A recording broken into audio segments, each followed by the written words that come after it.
요새 이 신종플루가 유행을 해서 오늘 좀 적게 오실 거로 생각을 했는데 이렇게 예전처럼 많이 자리를 채워주셔서 대단히 감사합니다.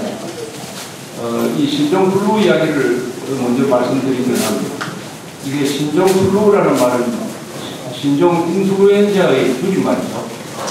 인플루엔자라는 말을 이제 번역을 하면은 독감이 되죠. 독감. 그러니까 쉽게 말하면 신종 독감이라는 뜻입니다. 그런데 이게 그동안에 나왔던 독감하고는 다른 바이러스에 의해서 만들어졌기 때문에 신종이다.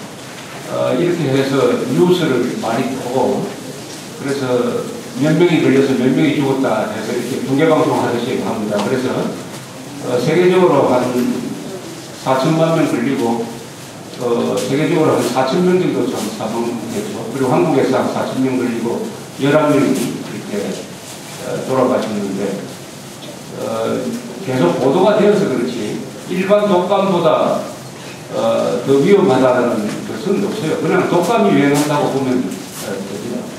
다만 신문에서 신종이라고 그래가지고 이 언론은 항상 이 새로운 거를 집중적으로 보도를 하기 때문에 실제보다도 더 공포감을 많이 줘가지고 어떤 지방자치단체에서는 뭐 축제를 취소한다느니 뭐 이런 걸 하는데 이건 좀 너무 과잉이에요. 너무 과잉입니다. 그래서 이 여행사가 많이 지금 타격을 받고 있어요. 이 모이는 걸 일단 싫어합니다. 그러니까 제일 좋은 예방법은 손을 씻는 것이라고 합니다. 손을 씻는 것. 11명이 죽었으니까 많이 죽은 것 같지만 독감으로 죽으면 신문에 나지 않겠습니까? 그럼 독감으로 죽는 사람이 1년에 한국에서 얼마쯤 되겠습니까? 아마 수천 명 될 겁니다. 수천 명. 독감 걸려가지고 돌아가시는 분이 수천 명인데 신종플루에 11명 돌아가셨으니까 그렇게 걱정하실 필요가 없습니다. 독감은 가장 무서운 병입니다. 통계가 잡히는 미국 같은 데는 1년에 독감으로 죽는 사람이 3만 명이 넘습니다. 1년에 3만 명. 그리고 지금까지 유행했던 독감 중에서 제일 무서운 독감이 1차 세계대전이 끝나던 1918년에서 19년 사이에 전 세계로 유행을 했습니다. 그때 몇 명이 죽었느냐 하면 1억이 죽었습니다. 1억. 그걸 스페니쉬 플루라고 합니다. 스페인 독감이라 그래가지고 1억이 죽었는데 1차 세계대전 때 전사한 사람하고 2차 세계대전 때 죽은 사람 합친 것만큼 많이 죽었어요. 그처럼 이 독감은 아주 위험한 거죠. 감기와 독감의 차이는 감기는 열이 잘 안 나는데 독감은 열이 나죠. 감기 걸려도 식욕이 떨어진다는 것이 하는데 독감 걸리면 식욕도 떨어지죠. 그래서 여러 가지 처방이 나와 있습니다. 뭐 비타민 C를 많이 마셔야 된다 그런 거 있는데 의외로 이 의학적으로는 비타민 C를 많이 먹어야 감기가 낫는다는 것은 아직도 입증이 안 됐다고 해요. 입증이 안 됐다. 그런 주장을 하는 사람은 많은데 아직 의학적으로 입증이 안 됐다 그렇게 해요. 제일 좋은 것은 물을 많이 따뜻한 물을 많이 마시는 거라고 합니다. 독감 걸렸을 때 제일 좋은 약은 초장에 따뜻한 물을 많이 마시고 잠을 많이 주무시는 거. 다만 카페인이 있는 커피는 별로 안 좋고 이게 치료법입니다. 치료법. 그래서 독감은 감기도 마찬가지지만 근원적인 치료법이 없고 대정요법밖에 없습니다. 오늘 여기 태극기를 다 하나씩 나눠드리죠. 그 나눠드리신 분은 우리 이 강연회에 자주 오시는 이 태극기뿐만 아니라 이 국제행사 장식용 또는 행사용 이 국기 깃발을 전문적으로 만드시는 유광공상의 김재수 사장님이 가져오셔가지고 나눠드린 겁니다. 우리 김재수 사장님 계십니까? 아, 제가 맨 뒤에 계십니다. 한번 박수로.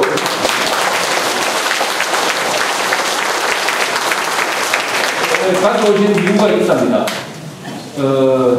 다음 월요일이 9월 28일이죠. 9월 28일 무슨 날인지 아십니까? 예, 서울수복 날이죠.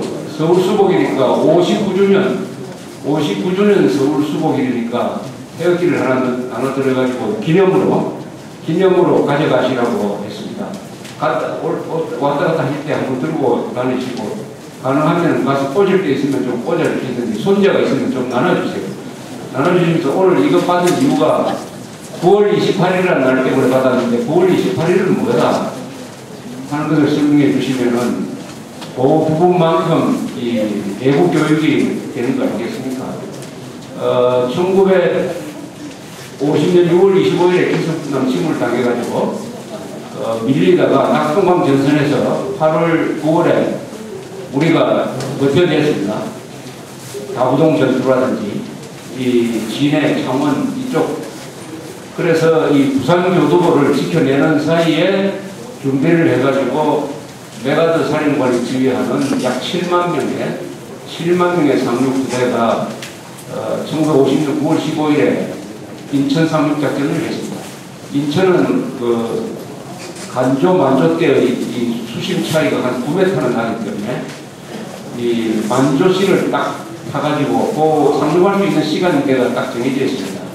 그래서 상륙작전에 성공을 해서 그 13일 뒤에 9월 28일에 서울을 수복을 하고 바로 이튿날에 지금 없어진 중앙청에서 이승만 대통령, 메가드 사령관 두 분이 참석한 가운데 일종의 그 정부 인수인계를 가지고 그 다음날 10월 1일날 산발선을 넘어가지고 북진을 하기 시작했습니다.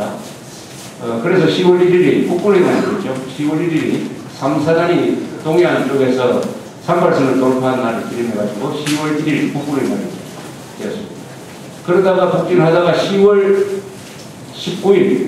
19일부터 중공군이 압록강을 건너서 들어오기 시작해가지고 역습을 당해서 1951년 1월 4일에 다시 서울을 빼앗겼습니다. 일사가 되죠. 그래서 전선이 저 수원까지 내려왔다가 우리가 리츠웨이 장군이 8구 사령관으로 구입을 해가지고 반격을 해가지고 지금의 휴전선까지 밀어올리면서 그 뒤에 휴전 역사를 통해서 한 2년 동안 싸우다가 1973년 7월 27일에 휴전이 됐습니다. 바로 그런 스토리 속에서 이 9월 28일을 우리가 기념을 해줍니다. 9월 28일 하면은 사진이 있습니다. 해병대가 중앙청 첨탑 위에 태극기를 올리는 그 유명한 사진이 있습니다.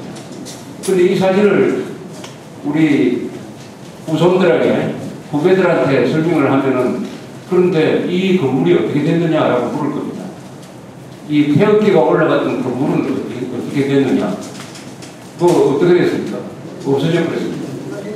김영삼 정부가 민족정기를 바로 세운다면서 엉뚱하게도 민족정기 바로 세우려면 일제시대 때 1945년 8월 15일에 조선 총독부를 부쉈으면 민족정기가 바로 섰을 텐데, 그 뒤에 그 건물이 한국 현대사의 가장 훌륭한 건물이 돼가지고 거기서 우리 정부가 만들어지고 국회가 만들어지고 구입할 수억이 이루어지는 바로 그 건물을 부숴버렸습니다.